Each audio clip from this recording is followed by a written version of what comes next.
यदि किसी सामान के मूल्य में 25% की वृद्धि हो तो खपत में कितने प्रतिशत की कमी की जाए ताकि खर्च पहले जैसा रहे। प्रतिशतता पर आधारित ऐसे प्रश्न कई प्रतियोगी परीक्षाओं में पूछे जाते हैं।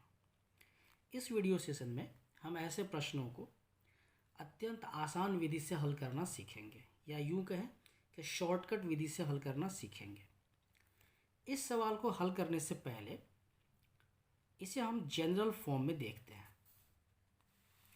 यदि इस सवाल को हम जनरल फॉर्म में लिखें तो हम इसे कुछ इस प्रकार से लिख सकते हैं कि यदि किसी सामान के मूल्य में P% की वृद्धि हो तो खपत में कितने प्रतिशत की कमी की जाए ताकि खर्च पहले जैसा रहे।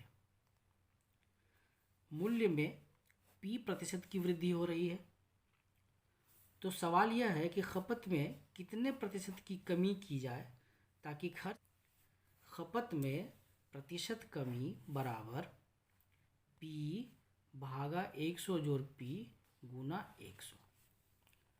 अब इस लघु विधि या शॉर्टकट तरीके का इस्तेमाल करके हम लोग दिए गए सवाल को हल करना सीखेंगे, और आगे इस वीडियो में हम लोग इस सूत्र को डिराइव करना भी सीखेंगे। तो आइए सबसे पहले इस सूत्र का प्रयोग करके दिए गए सवाल को हल करते हैं।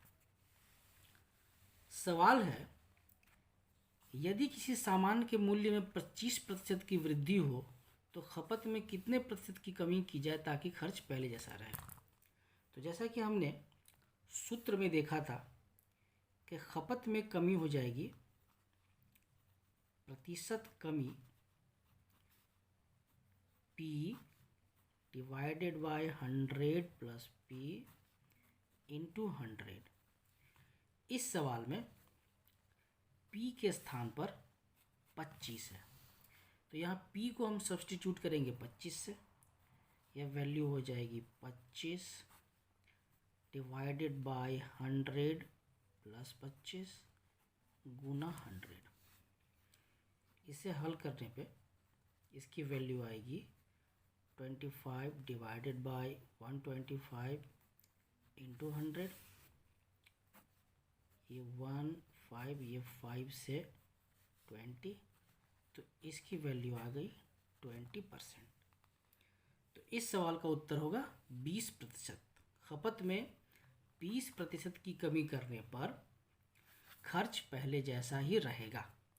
अब आगे इस वीडियो में हम इस दिए गए फॉर्मूला को, इस दिए गए सूत्र को डिराइव करना सीखेंगे।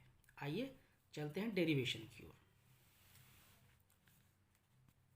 माना कि खपत 100 किलो है और खर्च 100 रुपया है।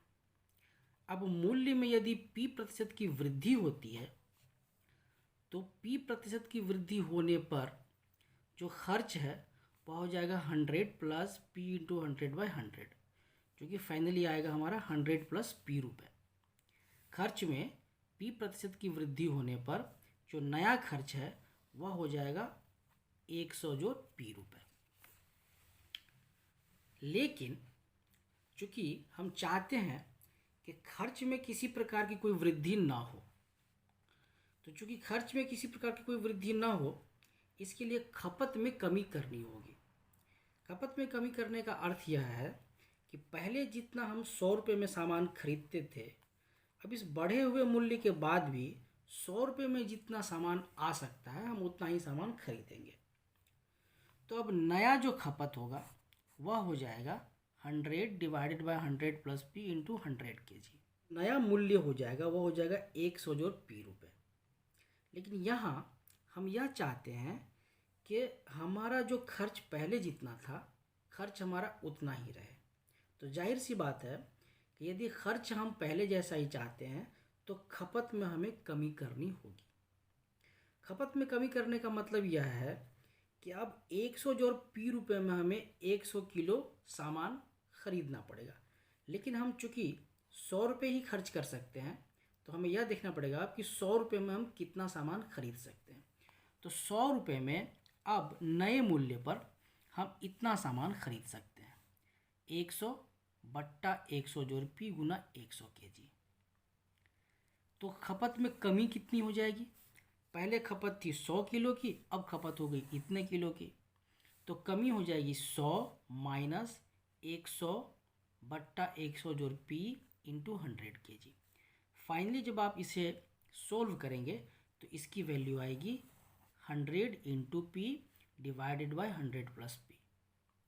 अब खपत में प्रतिशत कमी, तो खपत में प्रतिशत कमी हो जाएगी कमी डिवाइडेड बाय खपत इंटू 100।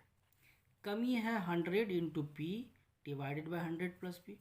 तो कमी की जगह पर हमने इस वैल्यू को सब्सटीट्यूट किया। पहले हमारी खपत थी कितनी? 100 kg, तो खपत की जगह पे 100 लिखा और इंटू 100, तो इंटू 100 है ही। फाइनली जब आप इसे सॉल्व करेंगे तो इसकी वैल्यू आ जाएगी ये, जो कि हमारा फॉर्मूला है। इस प्रकार यदि किसी सामान के मूल्य में P प्रतिशत की वृद्धि होती है तो खपत में कितने प्रतिशत की कमी की जाए ताकि खर्च पहले जैसा ही रहे?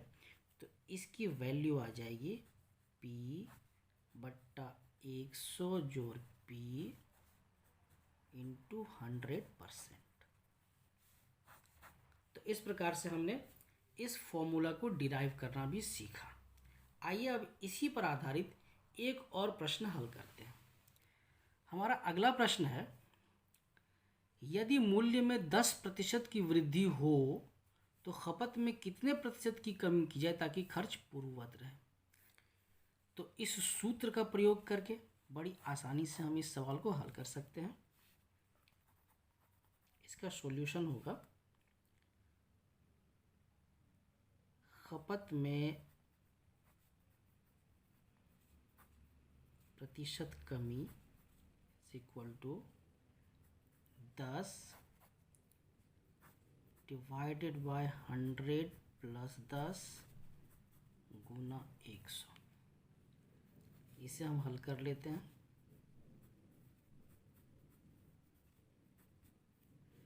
इसकी वैल्यू आ जाएगी 100/11। इसे हम और थोड़ा सरल करें तो इसकी वैल्यू आ जाएगी 9 एंड 1/11%। तो आज के इस वीडियो में हमने बड़े आसान तरीके से प्रतिशतता पर आधारित ऐसे प्रश्नों को हल करना सीखा।